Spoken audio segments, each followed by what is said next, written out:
I get there to the coach. He says, you're cut off the team. I didn't know what that was at first. You just made a kid more hungry. That's all I can say.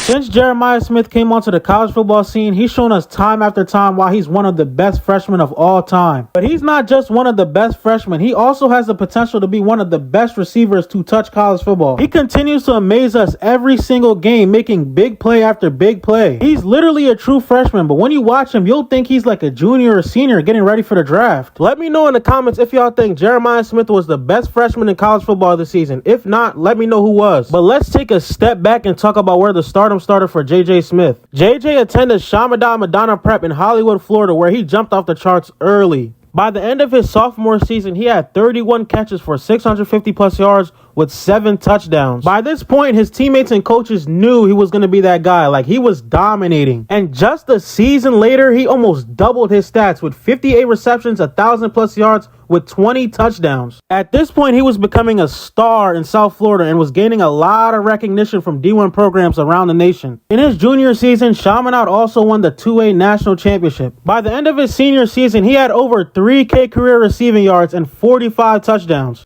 He was also named an All-American and was a 5-star recruit by this point. He had many offers from many programs around the country but decided to commit to Ohio State University. As soon as he touched Ohio State, bro, he was making his name known from day one. During spring practice, he was literally trying to embarrass his teammates. He was making one-hand catches over his teammates, catches in double coverage, all type of stuff. Mind you, he's fresh out of high school and this is probably his first couple months at the university. After having a great spring, analysts and fans were already saying he's going to be a top 10 draft pick when it's his time to go. But what he was about to do in the fall in this current season right now, nobody expected. It was expected, but it was unexpected. A lot of people didn't think he was going to have this good of a season. Like, the crazy thing is, in his first ever college football game against Akron, he dropped his first pass, but since then he went off. In that game, he had 6 catches on 92 yards with 2 touchdowns. But it wouldn't end there because throughout the season, he would be cooking some of the best DBs in college football. Most teams will try to double him, but it just wouldn't work. He is a bigger 6'3", 200 plus pound receiver, bro. It's hard to guard that one-on-one. And his explosiveness just makes him an all-around threat on the field, bro. By the end of the regular season, he had 60 plus receptions for over 1,000 yards and 12 touchdowns.